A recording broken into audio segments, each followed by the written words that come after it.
It's time for this small minority to shut up, grow up, and mask up. We have, a bunch of yahoos out in the front of Queen's Park sitting there protesting that the place isn't open.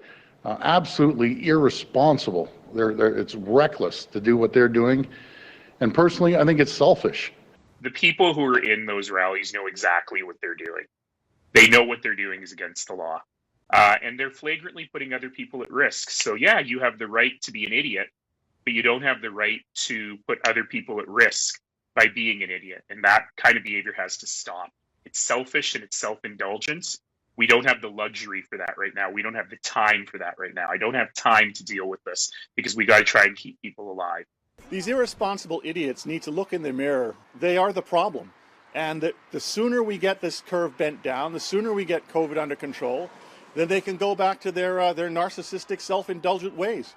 But until that time, they don't have the right to endanger the health of the public. I was thinking the other day, there have been so many anti-lockdown protests over the past year. December 5th, 2020 in Calgary, about 1,000 people gathered. November 14th in Steinbach, Manitoba, about 500 people. October 17th in Toronto, thousands of people. October 17th and 18th in Vancouver, about 1,000 people. August 8th in Montreal, thousands of people. And these are just the largest protests. There were also countless others that had maybe 20 to 200 people that occurred across the country as well. And I've covered and checked out a few of the Vancouver protests, and when you're there, you'll notice that there are few, if any, masks and little to no social distancing. So wouldn't you think that there would be mass infection rates and deaths due to these protests, and that they would be known as these localized super spreader events? But I looked into it and I couldn't find any news reports of any cases that are linked to these anti-lockdown rallies. And our public health departments, they can trace cases back to specific fitness facilities, spas, restaurants, pub trivia nights. So you'd think that they would be able to trace back cases to a protest. And remember, we were also assured in the spring by every major media source that there were absolutely no COVID cases linked to the very large Black Lives Matter or BLM rallies that occurred in every major city in Canada. I emailed the public health departments of BC, Alberta, Manitoba, Ontario, and Quebec, because these are the provinces that had multiple large anti-lockdown rallies. And I asked, are there any COVID cases that can be traced back to anti-lockdown rallies in your province? Alberta, Manitoba, and Ontario didn't bother to respond to me, even after I followed up a couple times with each. But BC and Quebec are the two provinces that did answer me. But they didn't have any data on this, they said. And they answered that we probably wouldn't be able to get accurate data anyways, because anti-lockdown protesters wouldn't be honest to public health about where they've been.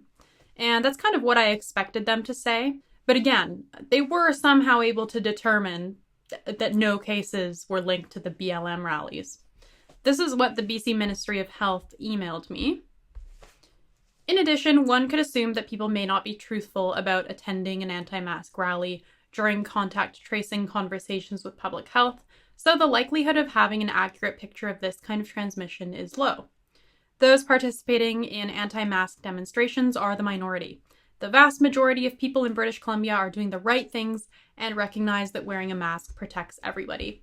I will point out, the PR person who answered me might have genuinely conflated anti-mask with anti-lockdown, but I specifically said anti-lockdown. I never said anything about an anti-mask protest. So this line about wearing a mask protects everyone, okay, thanks, but that's not really what I was talking about. I think that there is a tendency among government officials and the media to just refer to anti-lockdown protests as anti-mask protests, because I think then they can write them off more easily, and also the general public will just kind of regard these protests as petty. But anyways, I'm going to go ahead and say that it's probably safe to assume, based on the responses and non-responses that we got, that just like the BLM protests, at this point, no cases of COVID are linked to anti-lockdown rallies. No cases. But that means we have all these politicians who are saying that anti-lockdown protesters are putting everyone at risk, they're endangering lives, they're jeopardizing everyone's health. when it doesn't look like there's any evidence of that at all. So let's recap here. Naheed Nenshi, mayor of Calgary, said that anti-lockdown protesters are idiots who are putting people at risk, and they are selfish and self-indulgent. What did he have to say about the Black Lives Matter protests of June 2020?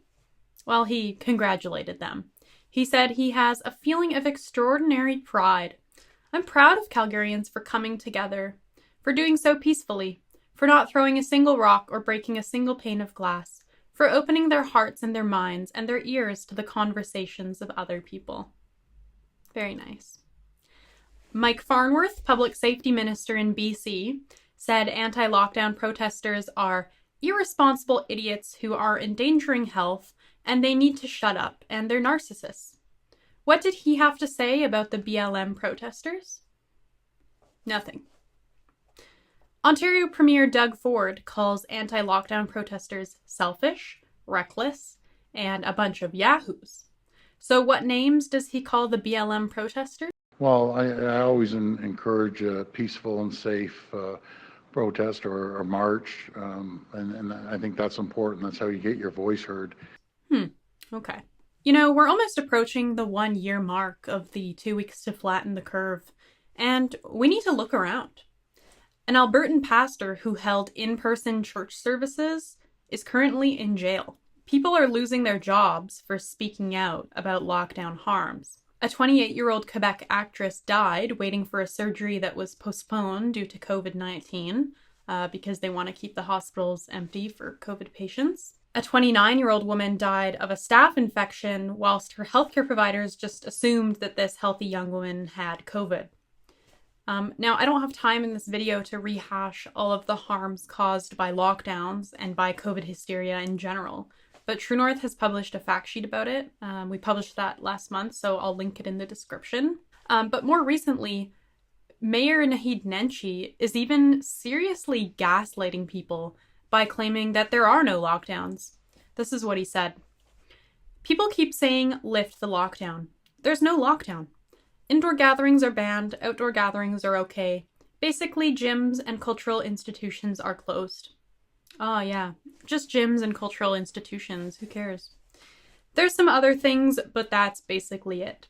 And I will tell you that opening those things up is not going to make a significant difference to people's mental health or to the economic health of the community. Well, who are you to say that? How can you make a blanket statement like that? It's just despicable. So I will end it at this. If you are someone who is against lockdowns, and maybe against other things related to COVID too, like maybe you're against mandatory vaccinations, against masks, against COVID fear-mongering in general. So if you are one of these people, you are on the right side of history.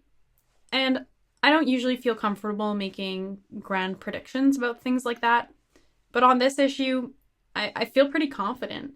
In years or decades down the road, they're going to do studies, they're going to do research and policy analysis on lockdowns and the outcomes. And people who were against lockdowns, we will be vindicated. And when that happens, we will remember the words of these politicians. I'm Lindsay Shepherd with True North. Thanks so much for watching. If you enjoy True North's coverage and commentary, please consider becoming a supporter. Bye!